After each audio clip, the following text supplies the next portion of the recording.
నమస్తే.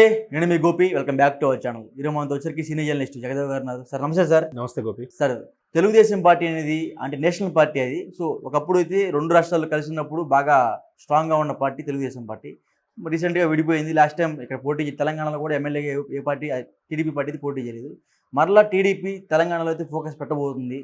మరలా రేవంత్ రెడ్డిని అక్కడ టీడీపీ తరపు నుంచి ఇక్కడే ఆయన ప్రెసిడెంట్ చేయబోతున్నారంట. సో దాన్ని ఎలా చూసుకోవచ్చు మీరు? ఇవి రూమర్స్ అని అనుకుంటున్నాను. కాకపోతే టీడీపీ మరలా తెలంగాణ పుంజుకునే అవకాశాలు అయితే కనిపిస్తున్నాయి.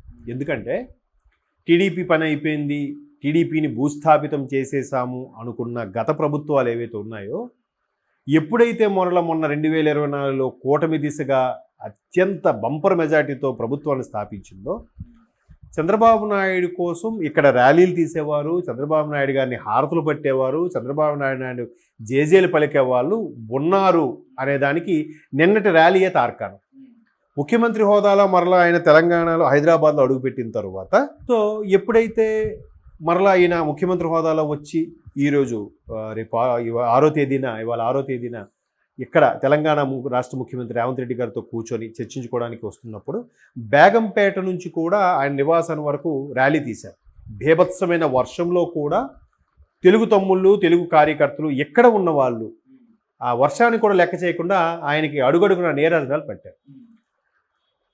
ఇవన్నీ పక్కన పెడితే తెలంగాణలో గ్రౌండ్ లెవెల్లో, గ్రామ స్థాయి లెవెల్లో బలమైన పార్టీ క్యాడర్ ఉన్న పార్టీ ఏదైనా ఉందంటే అది తెలుగుదేశం, నాకు తెలిసినంతవరకు.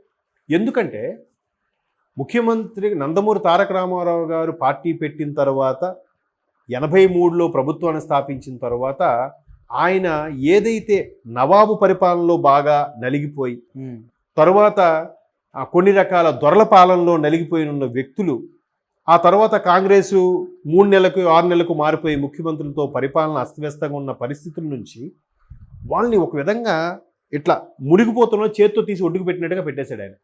కొన్ని రకాల వ్యవస్థల్ని రద్దు చేసి, పట్వారీ వ్యవస్థలు కానీ, కరణీకం కానీ, ఇట్లాంటి కొన్ని వ్యవస్థల్ని రద్దు చేసి అందరికీ సమపాలన, రూపాయికే కిలో బియ్యం, అందరికీ ఉచిత విద్య, లేదంటే అందరికీ అంటే జాతులకి అతీతంగా మధ్యాహ్న భోజన పథకం, అప్పట్లోనే మధ్యాహ్న భోజనం, ఒక రకమైన పిల్లలకు కూడా యూనిఫామ్ లాగా ఎల్లో షర్ట్లు అవి ఇచ్చారు, నాకు చిన్న గుర్తు.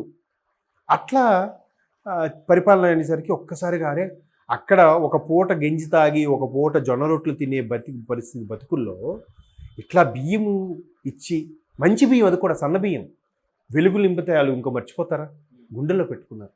అందుకే అంత బెంపర్ మెజార్టీతో తెలుగుదేశం అనేది ఒక కదిల్చలేని కంచుకోట్లా తయారైపోయింది.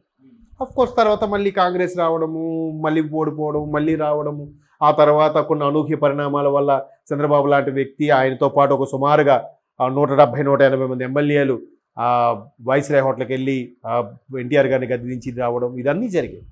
నిజంగా అప్పట్లో ఆయనకి వెన్నుపోటు పొడిచాడు అనుకుంటే 95లో మరలా 99లో మరలా చంద్రబాబు నాయుడు గారు సీఎం అయ్యేవారు కాదుగా. అప్పుడు పరిస్థితులు తెలుసు. నిజంగా చంద్రబాబు నాయుడు గారు కానీ అప్పుడు ఆ టీడీపీ పగ్గాలు చేపట్టకపోతే ఈ రోజుకి టీడీపీ ఉండేది కాదేమో, ఈ విషయం అందరికీ తెలుసు.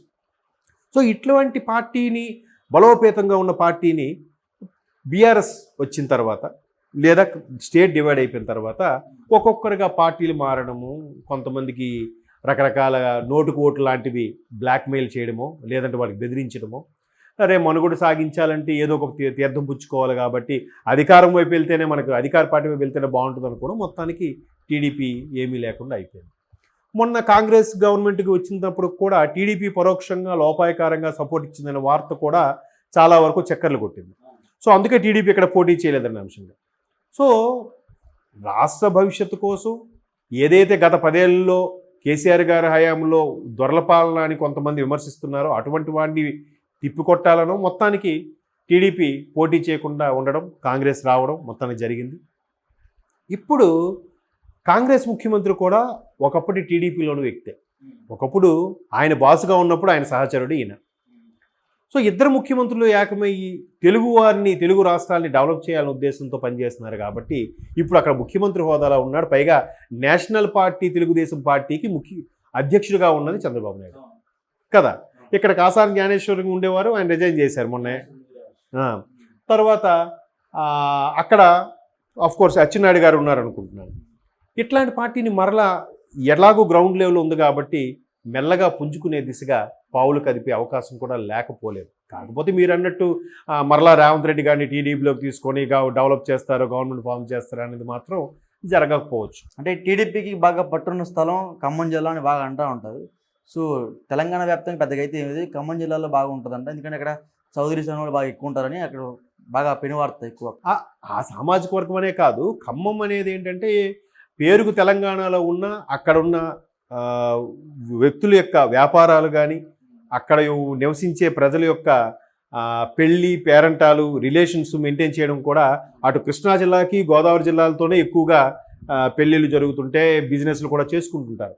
ఖమ్మంలో ఒక భాష కూడా అటు ఆంధ్రాలా కాదు ఇటు తెలంగాణ కాదు, మధ్యస్థంగా ఉంటుంది.